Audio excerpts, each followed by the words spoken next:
vamos abrir a palavra de Deus na carta aos Hebreus, capítulo 1. Nós não sabemos quem foi que escreveu essa carta, mas é uma das cartas que tem uma aplicação muito prática para a nossa vida. Essa carta foi escrita para encorajar cristãos que estavam querendo desistir da carreira cristã.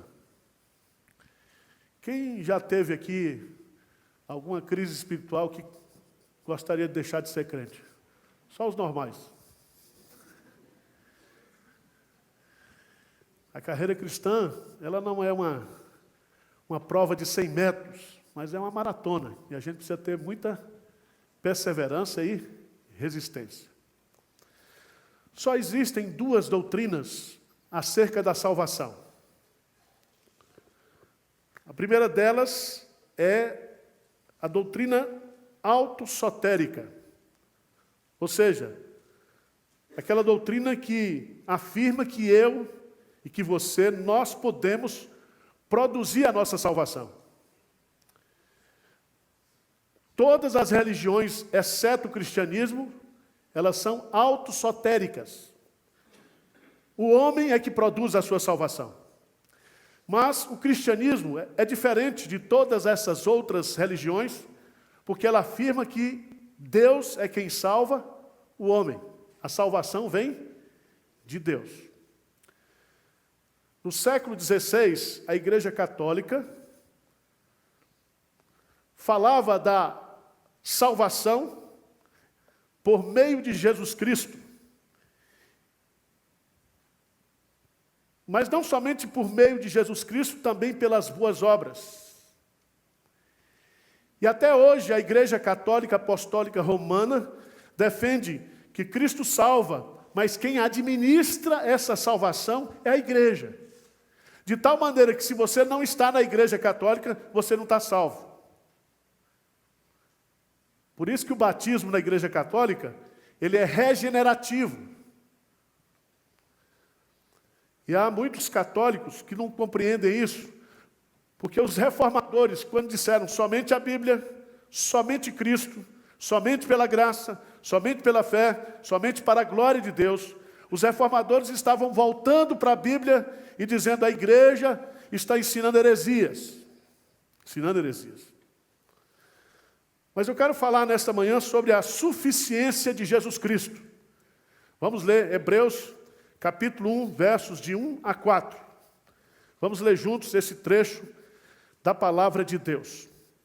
Hebreus capítulo 1, versos de 1 a 4. Vamos ler juntos? Havendo Deus outrora falado, muitas vezes e de muitas maneiras aos pais pelos profetas, nesses últimos dias nos falou pelo Filho, a quem constituiu herdeiro de todas as coisas, pelo que também fez o universo. Ele que é o resplendor da glória e a expressão exata do seu ser, sustentando todas as coisas pela palavra do seu poder, depois de ter feito a purificação dos pecados, assentou-se à direita da majestade nas alturas, tendo se tornado tão superior aos anjos, quanto herdou mais excelente nome do que eles. O autor aos Hebreus entende que para nós continuarmos na vida cristã, nós precisamos ter admiração por Jesus Cristo. Jesus Cristo, ele é infinitamente mais do que os seus rivais. Ele é mais do que Maomé, ele é mais do que Moisés, ele é mais do que Josué. Jesus Cristo, ele é único, ele é singular. Por isso que lá no capítulo 12, o autor aos Hebreus diz, corramos com paciência a carreira que nos está proposta, olhando para quem? Para Jesus. Então, se você quer renovar a sua fé, se você quer ser motivado na vida cristã, você tem que conhecer Jesus, você tem que estudar Jesus, você tem que ter admiração por Jesus. Em Jesus estão escondidos todo o tesouro da sabedoria e do conhecimento. Em Jesus nós conhecemos Deus, em Jesus nós temos a salvação. E o autor aos Hebreus está reafirmando esse princípio, somente Jesus, somente Jesus. Mas vamos para a exposição do texto, vamos aí no texto, e a gente vai partilhando aí. O texto começa dizendo, havendo Deus o quê? Outrora falado. Primeira verdade que esse texto nos ensina é que Deus fala, é que Deus se auto-revela. Se Deus não falasse, se Deus não se comunicasse conosco, nós jamais conheceríamos a Deus, porque não existe caminho do homem para Deus, é Deus que fala conosco, é Deus que se revela.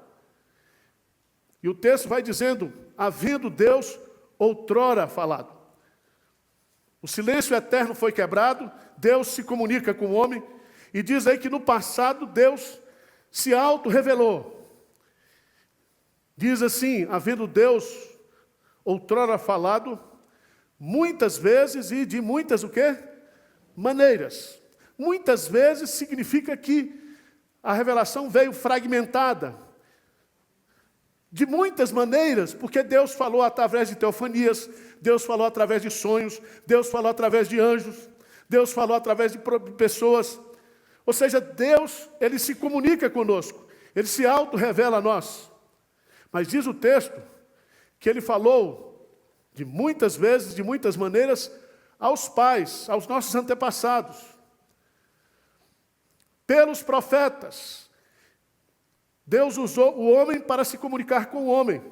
Se nós temos a revelação escrita, essa revelação escrita que nós temos aqui, ela tem duas naturezas. Ela é humana e ela é o quê? Divina. Deus usou homens. O Espírito Santo inspirou e dirigiu homens. E os pensamentos de Deus, as ideias de Deus, nos foram transmitidas através da revelação o quê? Escrita. Mas o que Ele nos falou? Veja no versículo 12. Nesses últimos dias, nos falou pelo Filho. Nesses últimos dias significa o advento de Jesus, a partir do nascimento de Jesus, a partir da encarnação de Jesus, até a segunda vinda, todo esse período é chamado de últimos dias. Nós já estamos vivendo os últimos dias. E ele diz assim, nesses últimos dias, nos falou pelo Filho. Não diz um filho, mas se você observar aí, filho está em letra maiúscula. E não há o artigo definido masculino. Porque o filho, a pessoa do filho, é a comunicação pessoal de Deus. Deus não apenas comunica a sua verdade através de um signo verbal, mas Deus se comunica conosco através da encarnação do Filho. E o Verbo se fez carne e habitou entre nós. E vimos a sua glória. Ou seja, nós temos em Cristo a revelação pessoal de Deus. É a plenitude da revelação. Aquilo que foi revelação fragmentada, muitas vezes, de muitas maneiras, nos falou, agora Ele nos fala de uma forma concreta, de uma forma definitiva. Ele se revela pessoalmente. Isso significa aquilo que Jesus disse para os seus discípulos, quando perguntou assim, mostra-nos o Pai e isto nos basta. E Jesus responde, quem vê a mim, vê ao Pai, porque eu e o Pai somos um. E é a partir, meus amados irmãos, desse capítulo, desse versículo 2, o autor aos Hebreus vai fazer uma descrição. Ele vai usar pelo menos aí, são 7 afirmações, para descrever a pessoa do Filho, o caráter do Filho. Preste atenção. O autor aos Hebreus está escrevendo para crentes que estão querendo desistir. E o autor aos Hebreus diz, você não pode desistir, porque você tem Jesus. Jesus é Deus. Jesus é a plenitude da revelação de Deus. Não desista. Às vezes você quer desistir de religião, mas o cristianismo é Jesus. A revelação é Jesus. E aquele que conhece a Jesus, conheceu tudo de Deus, conhece tudo de Deus, conhece a pessoa de Deus. Porque há um só Deus e um só mediador entre Deus, e esse mediador é Jesus. Veja aí, nesses últimos dias nos falou pelo Filho, e aí ele vai começar, a quem constituiu herdeiro de todas as coisas. Primeira característica de Jesus. Jesus Cristo é o alvo para o qual se movimenta toda a criação. Eu não sei se você se lembra de Colossenses, capítulo 1, versículo 16, diz: pois nele foram criadas todas as coisas, nos céus e sobre a terra, quer principados, quer potestades. Tudo foi criado por meio dele e para ele. Então, o fim de todas as coisas tem como alvo a pessoa de Jesus. Um dia, todo joelho se dobrará e toda língua confessará que Jesus Cristo é o Senhor. Ele é o herdeiro de todas as coisas. E Paulo diz que por causa da nossa ligação com Cristo, nós somos herdeiros de Deus e co-herdeiros do quê? Em Cristo Jesus. Então você não pode desistir da fé. Você é o cara mais rico do mundo. Tudo que nós passamos aqui não pode ser comparado com aquilo que está nos reservado lá na frente. Nós vamos ser herdeiros de Deus e vamos ser co-herdeiros em Cristo. Porque Jesus é o herdeiro de todas as coisas. E nós, em Cristo Jesus, herdaremos com Ele. Então não desista, meu irmão. Tá certo? Não desista. Quer desistir de ser presbiteriano? Tudo bem. Vai para Batista. Quer desistir de ser assembleano? Vem para presbiteriana. Não tem problema. Mas você não pode desistir de quem? De Cristo. Segundo argumento que ele vai usar aí no texto, veja aí que coisa maravilhosa. Ele é herdeiro de todas as coisas, pelo qual também fez o quê? O universo. Além de ser herdeiro, ele é também o quê? O criador de tudo que existe. No princípio era o verbo estava com Deus, e o verbo era nada do que foi feito se fez. E através dele, tudo que existe foi o quê? Foi feito. Ele está desde o princípio. O que ele está argumentando aqui é que Jesus Cristo, ele é o agente da criação. E é tão bonito a gente entender isso. Ele estava no princípio com Deus. Todas as coisas foram feitas por intermédio dele. E sem ele, nada do que foi feito, o quê? Se fez. Em outras palavras, a criação de tudo é vista no Novo Testamento em Cristo, por Cristo e para Cristo. Como é que você vai desistir? Por isso, que quem está em Cristo tem a vida. Quem não está em Cristo não tem o quê? A vida. E eu queria dizer uma coisa muito importante para você. Você não pode desistir, sabe por quê? Porque a salvação, depois que ela é gerada em nós, nós não podemos mais o quê? Perdê-la.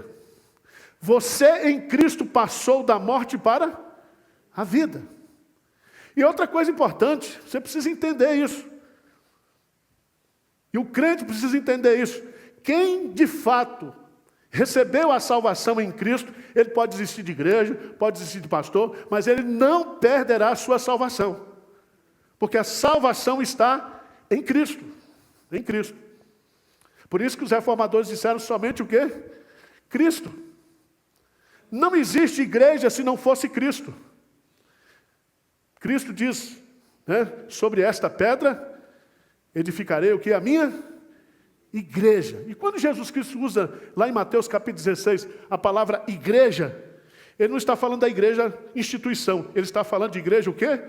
Povo. Por isso que ele diz lá em João capítulo 10, eu sou o bom pastor, e o bom pastor dá vida pelas suas ovelhas.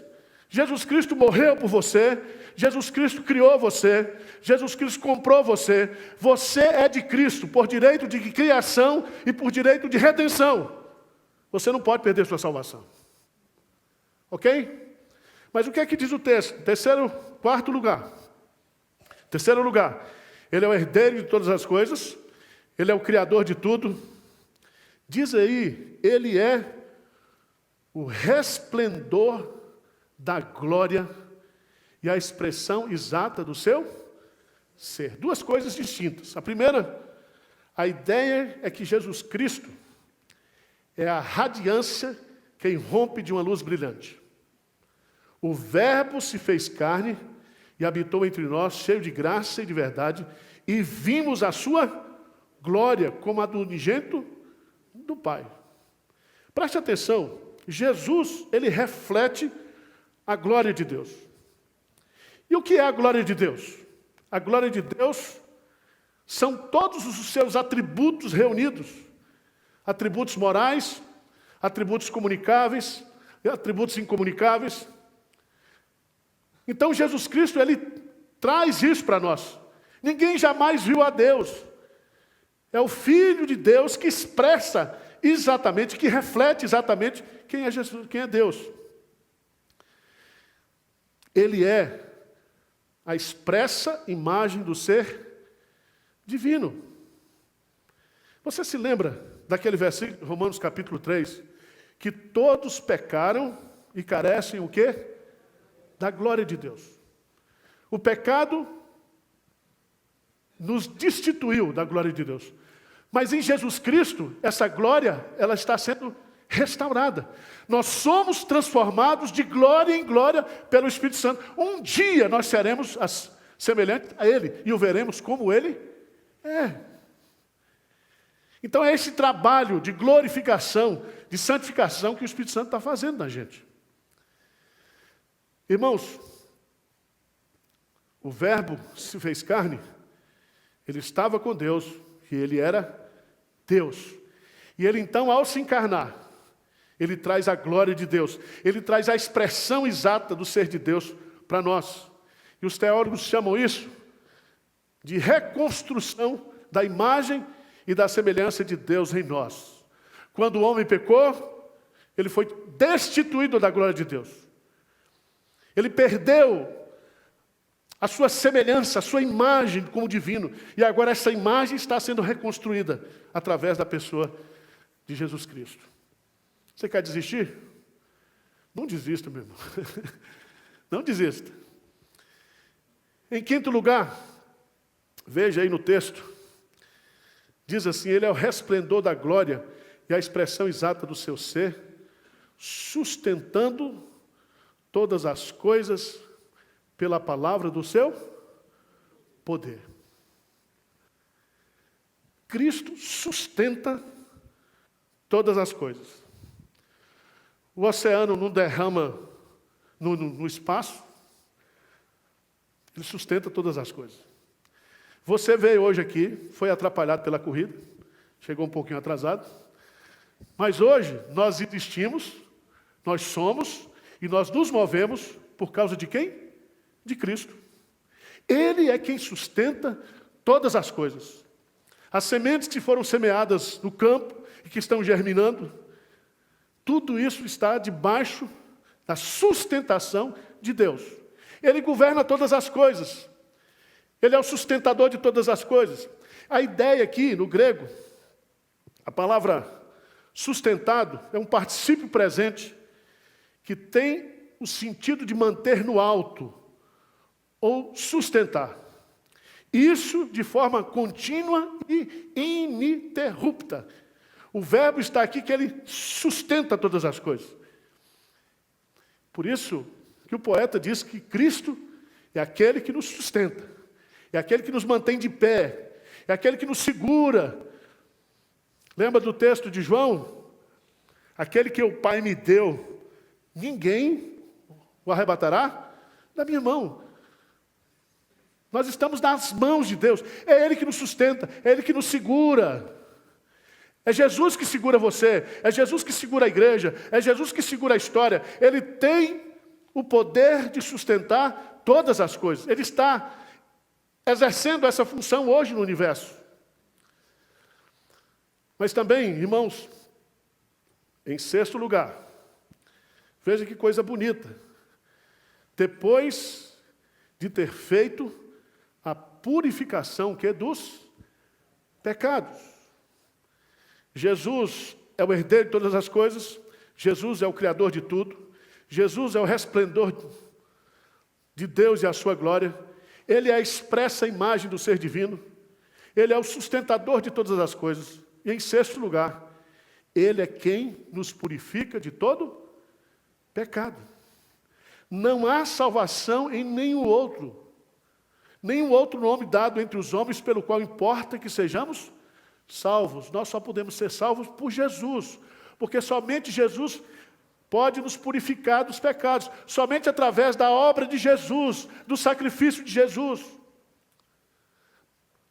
Somente Jesus pode nos salvar, somente Jesus pode nos purificar, somente Jesus pode nos justificar, somente através de Jesus Cristo nós podemos ser santificados.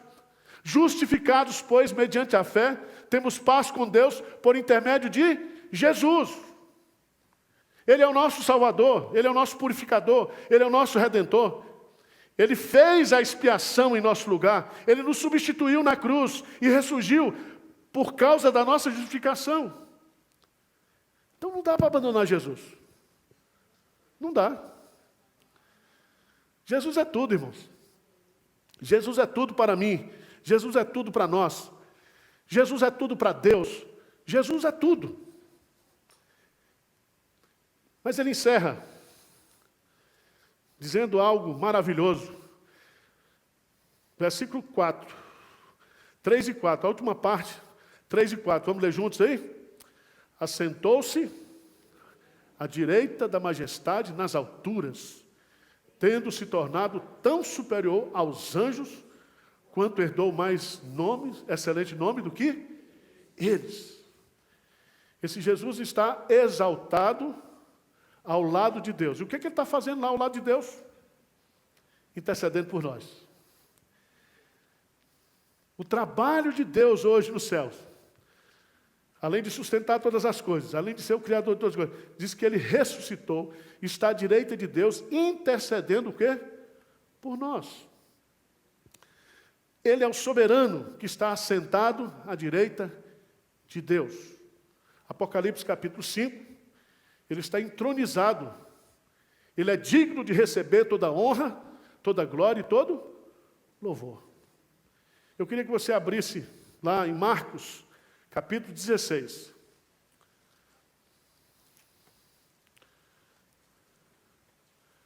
Marcos, capítulo 16. Os dois últimos versículos de Marcos.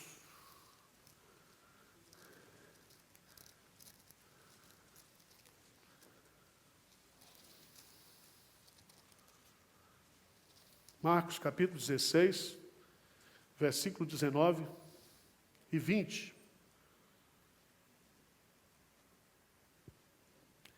O que diz o texto aí? De fato, o Senhor Jesus, depois de ter falado, foi recebido no céu e assentou-se à destra, e eles, tendo partido, pregaram em toda parte, cooperando com eles o quê? O Senhor. E confirmando a palavra por meio de sinais que se seguiam. Jesus, ele é chamado agora de o Senhor Jesus, o Senhor, porque ele foi exaltado à destra de Deus na majestade. E ele está reinando soberanamente. E nós estamos fazendo o quê aqui na terra? Trabalhando. Pregando o Evangelho. E eles, tendo partido, pregaram em toda parte. O Senhor reinando e nós fazemos o quê? Trabalhando. Então deixa de ser preguiçoso. Jesus está reinando, Jesus já fez a obra, Ele já concretizou a sua obra, tá certo? E Ele diz que nós temos uma obra para fazer, de pregar o Evangelho, de levar o Evangelho a toda criatura. e Ele vai lá do céu nos supervisionando, Ele está conosco, Ele vai mostrando na obra que nós estamos fazendo, o seu ato de cooperação, com sinais, com milagres, com prodígios, de todos os tipos. Ele é aquele que está com a sua igreja em missão. Em missão. Tem muita igreja que faz reunião, porta fechada, para Jesus operar milagre. E Jesus aqui, irmãos, Ele não entra nessa. Jesus tem compromisso com quem está o quê? Trabalhando. A igreja que está em missão. E quando a igreja está em missão, Ele coopera com essa igreja. Ele confirma a palavra que está sendo pregada por meio de sinais que se seguiam. Os sinais, eles não devem ser perseguidos. Os sinais são confirmações do poder de Deus na obra que nós estamos o quê? Realizando. Realizando. Tá certo? Então, não desista de Jesus. Ele é o quê? Suficiente. Comentando o texto de Hebreus, James Thompson afirma, e eu vou ler para vocês, abre aspas. O autor da carta aos Hebreus sabe que os seus leitores jamais pagarão o preço da perseverança se Jesus tiver trazido apenas uma mensagem que pode ser encontrada em outro lugar. Se as palavras de Jesus puderem ser encontradas entre outros oráculos, não existe razão para perseverar. Como resultado, a renovação começa com a volta às afirmações essenciais de nossa fé. O reconhecimento de que Jesus é diferente de todos os rivais. Ele é único. Ele é único. Amém? Curve a sua cabeça, vamos falar com Deus. Senhor Deus, olha para nós aqui, Pai. Olha para cada coração que está aqui. O Senhor nos amou, o Senhor nos chamou, o Senhor nos salvou. E nas lutas do dia a dia, os problemas da vida, muitas vezes a gente pensa em desistir, a gente se decepciona com pessoas, com igrejas, com instituições. Mas, Pai, Jesus nunca nos decepcionou. Ajuda-nos, ó Deus, a conhecer mais a Jesus, a aprofundar o nosso relacionamento com Ele. Jesus, que é o autor e o consumador da nossa fé, que nós possamos estar olhando para Ele, meditando nele, meditando no seu sacrifício, na sua pessoa, na sua obra, e que Jesus Cristo seja formado em cada um de nós, como é o projeto que o Senhor tem para cada crente, Pai. Conforta, anima, encoraja cada crente aqui nesta manhã. Nós te pedimos humildemente, em nome de Jesus. Amém.